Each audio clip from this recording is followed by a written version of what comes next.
اعوذ باللہ من الشیطان الرجیم بسم اللہ الرحمن الرحیم وآتوا اليتامى أموالهم ولا تتبدلوا الخبيث بالطيب ولا تأكلوا أموالهم إلى أموالكم إنه كان حوبا كبيرا صدق الله العظيم اللهم صل على سيدنا ومولانا محمد وعلى آل سيدنا ومولانا محمد وبارك وسلم وصل عليه. سامعین محترم، سورۃ النساء کا پچھلے درس میں آغاز کیا تھا اور میں نے یہ عرض کیا تھا کہ اس کے 3 حصے ہیں. ایک حصہ تمہید پر مشتمل ہے جو آیت نمبر 1 میں ہے، اور پھر آیت نمبر 2 سے لے کے آخری رکوع تک یہ اس کا مقصودی حصہ ہے، جس میں 2 ابواب ہیں، 2 مین ٹاپکس ہیں جو اللہ تعالیٰ نے اس میں بیان فرمائے ہیں. اور پھر آخری آیت جو ہے وہ اس کے اندر اس کا اختتامی وہ جملہ ہے، اختتامی الفاظ ہیں، اور اس کا خاتمہ جس کو کہا جاتا ہے وہ ہے اس صورت کا اینڈنگ ہے. اس صورت کے اندر اللہ تعالیٰ نے مسلمانوں کو 2 پہلوؤں سے ٹرینڈ کرنے کی تعلیمات دی ہیں. ایک پہلو جو پبلک اور عوام کا ہوتا ہے، جس کے اندر رعایا اور رعیت کا عمل دخل ہوتا ہے، اس کو احکام رعیت کے نام سے مفسرین نے کیٹیگرائز کیا. اور دوسرا جو تربیت کا اور اصلاح کا پہلو اور جو لیول اللہ تعالیٰ نے اس میں تعلیم دیا، وہ حکمرانوں اور حکام کے لیے ہے جنہیں احکام سلطانیہ کہا گیا. آج پہلے رعیت کے حکم سے بات کا آغاز کرتے ہیں جو یہاں پہ بیان کیے گئے ہیں. 14 احکام رعیت میں سے پہلا حکم رعیت کا اللہ رب العزت نے ایسے لوگوں کے لیے اور ایسے افراد کے لیے مختص فرمایا جو معاشرے کے کمزور طبقہ کہلاتے ہیں، جن کی دیکھ بھال کرنے والے یا جن کی کفالت اور نگرانی کرنے والے اور اس کو سنبھالنے والے لوگ نہیں ہوتے، اور وہ دوسرے رشتہ داروں اور دیگر ذمہ داروں کے رحم و کرم پہ پلتے ہیں، جنہیں یتیم کہا جاتا ہے، جن کا والد وفات پا جائے بچپن میں، چھوٹی عمر میں. بغیر والد کے پرورش پانے والا بچہ یتیم کہلاتا ہے. اسلام ہمیشہ کمزور اور مظلوم کی بات سب سے پہلے کرتا ہے. جس کو سپورٹ دینی ہو اس میں سے یتیم، کمزور، نادار ان لوگوں کی بات، ان کے حقوق کی پروٹیکشن کی بات اسلام سب سے پہلے کرتا ہے. اسی طرح اس صورت کے اندر جب پبلک کی اصلاح اور پبلک کی ویلفیئر اور ان کے آپس میں حسن سلوک کی باتیں جب تعلیم کی اللہ رب العزت نے، تو سب سے پہلے جس کیٹیگری کا انتخاب فرمایا وہ یتیم تھے، آرفنز تھے. آرفنز کے لیے، ان کے حقوق کی پروٹیکشن کے لیے اللہ تعالیٰ نے یہاں پہ تقریباً 3 سے 4 رعیت کے حکم بیان فرمائے ہیں. یعنی ان 14 میں سے 3 سے 4 صرف یتیموں کے لیے مختلف پہلوؤں سے ان کے حقوق کو پروٹیکٹ کیا، ان کو تحفظ دیا، ان کی جو ہے وہ ان کی پروٹیکشن کی باتیں کی. سب سے پہلی بات اور پہلا حکم رعیت جو ہے اس میں فرمایا وَآتُوا الْيَتَامَى أَمْوَالَهُمْ، یتیموں کو ان کے مال دے دو، ان کے مال انہی کو دے دو، یتیموں کے مال ان کو ادا کرو. وَلَا تَتَبَدَّلُوا الْخَبِيثَ بِالطَّيِّبِ، اور نہ بدلو حرام مال کو پاکیزہ مال کے ساتھ. یعنی یہاں یتیم کے مال کو اس اعتبار سے خبیث کہا گیا کہ وہ جو کھائے گا اس کے لیے وہ خبیث مال ہے، اس کے لیے وہ حرام مال ہے، اس کے لیے ناجائز ہے، اور اپنے مال کے ساتھ اس کو مت تبدیل کرو. وَلَا تَأْكُلُوا أَمْوَالَهُمْ إِلَىٰ أَمْوَالِكُمْ، اور تیسری بات یہ بیان فرمائی کہ ان کے مالوں کو اپنے مالوں کے ساتھ گڑمڑ کر کے بھی نہ کھاؤ. کیوں؟ إِنَّهُ كَانَ حُوبًا كَبِيرًا، بے شک یہ بڑے گناہ کا کام ہے، بڑے وبال کا کام ہے اگر ایسا کرو گے. اب یہ پہلا حکم رعیت تھا، اور یہ یتیموں کی کفالت اور ان کی ذمہ داری میں اہم رول پلے کرنے والا حکم ہے۔ اللہ تعالیٰ نے جب ان آپس کے حقوق کی بات، حقوق العباد کی بات سمجھانی چاہیے لوگوں کو، تو آغاز ایسی کیٹیگری سے کیا جن کا والد فوت ہو چکا ہے، جن کی دیکھ بھال کرنے والا کوئی نہیں ہے، جن کی کفالت کرنے والا کوئی نہیں ہے۔ تو 3 طرح سے ان کے مال کھائے جاتے تھے۔ ایک یہ ہے کہ ان کا مال اچھا ہو اور اس کو دبا لیا اور ان کو دوسرا مال دے دیا، اس کا رد فرمایا وَآتُوا الْيَتَامَى أَمْوَالَهُمْ، یتیموں کو انہی کے مال ان کو لوٹاؤ۔ یہ نہیں ہے کہ ان کا مال خود رکھ لو اور کوئی مال انہیں دے دو، ایک یہ طریقہ تھا۔ دوسرا یہ تھا کہ اسی کی آگے یعنی وضاحت یہ ہے وَلَا تَتَبَدَّلُوا الْخَبِيثَ بِالطَّيِّبِ، یہ کہہ کر یہ ارشاد فرمایا کہ چینج نہ کرو، ان کو آپس میں گڑبڑ نہ کر دو، یعنی اپنا مال انہیں دے دیا، ان کا اپنے پاس رکھ لیا، یا اچھا مال خود قبضہ کر لیا اور ناقص مال ان کو دے دیا۔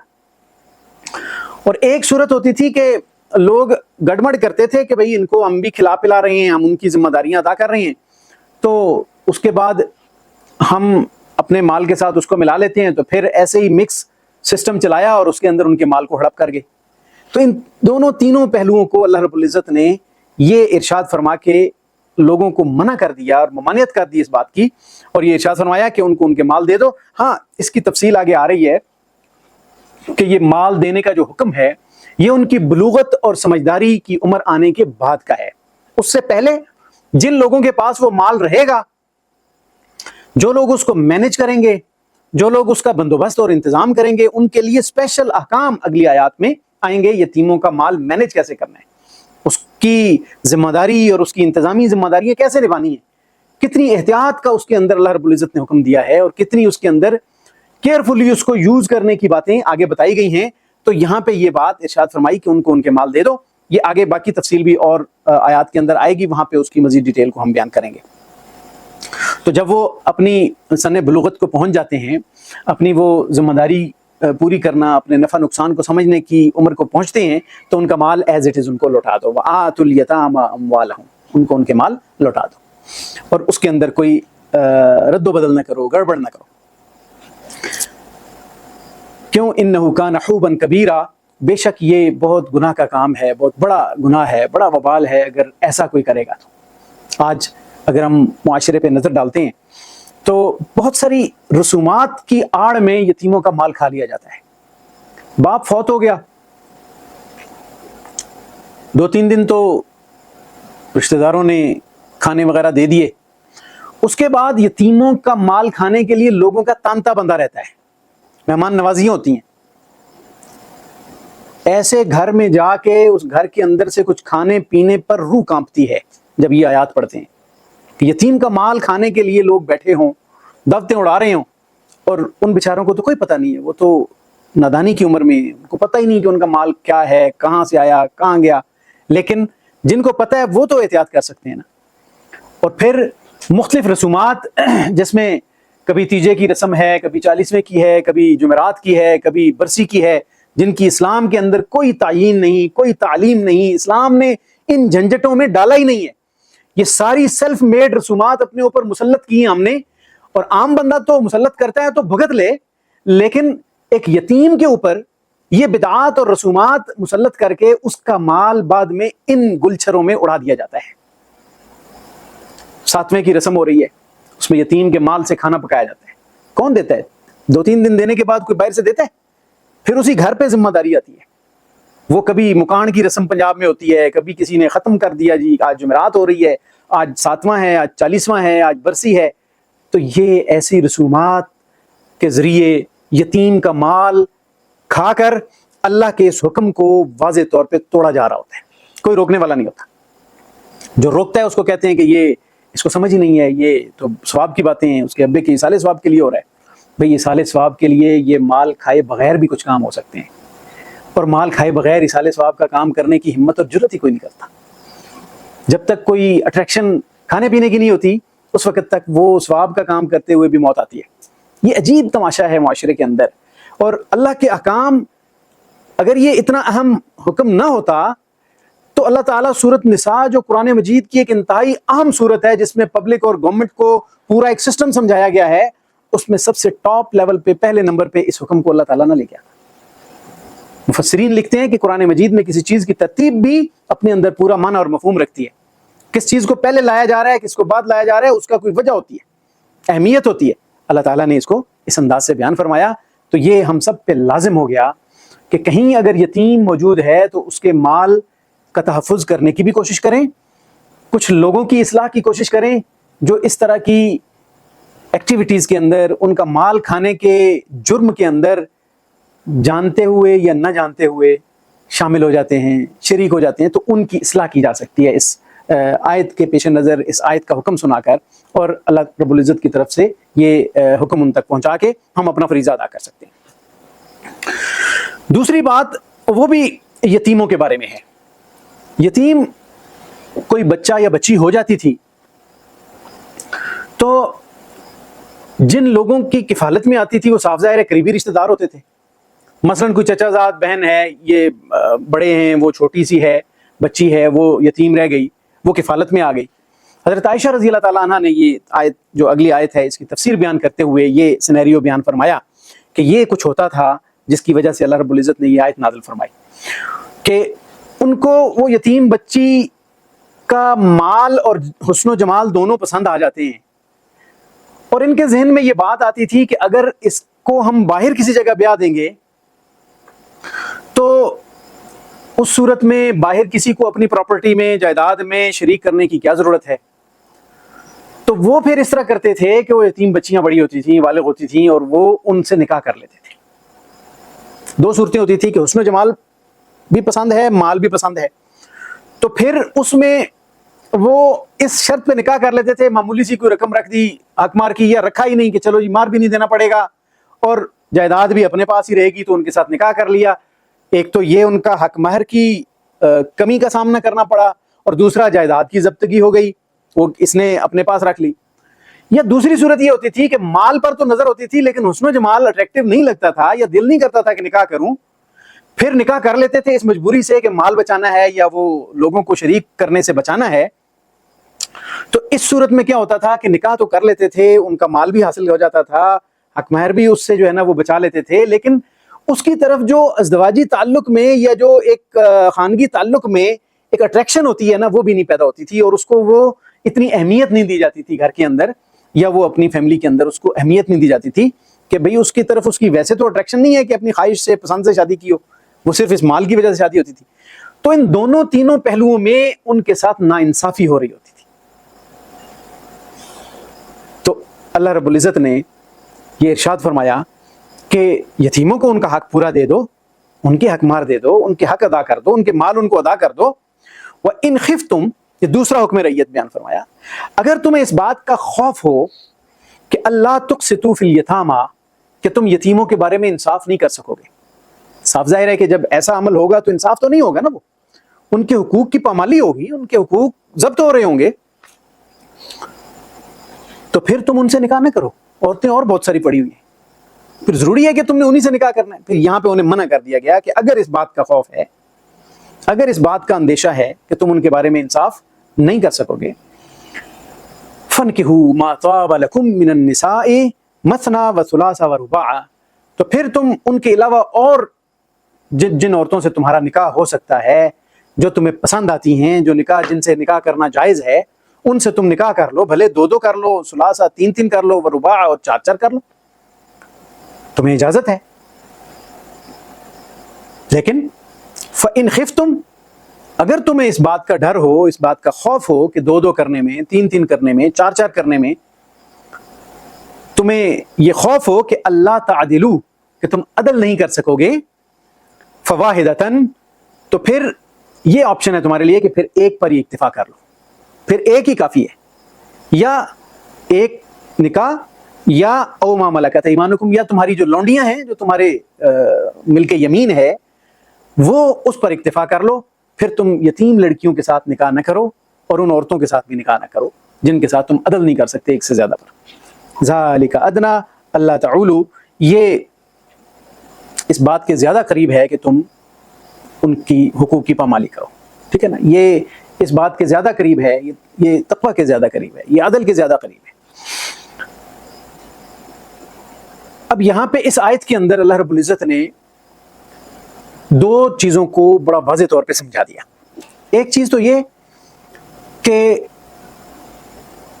جہالت کے دور میں یہ ایک معمول تھا لوگوں کا کہ وہ نکاح کرتے تھے، 10 نکاح کر لیتے تھے، 10 عورتوں کی شادی کر. جب اسلام میں حکم آیا یا اسلام نے جب یہ تعلیمات دیں اور جن لوگوں نے اس کے بعد اسلام قبول کیا ان کو جب یہ ان کے نکاح میں زیادہ عورتیں تھیں، آپ صلی اللہ علیہ وسلم کے پاس ایک شخص آیا،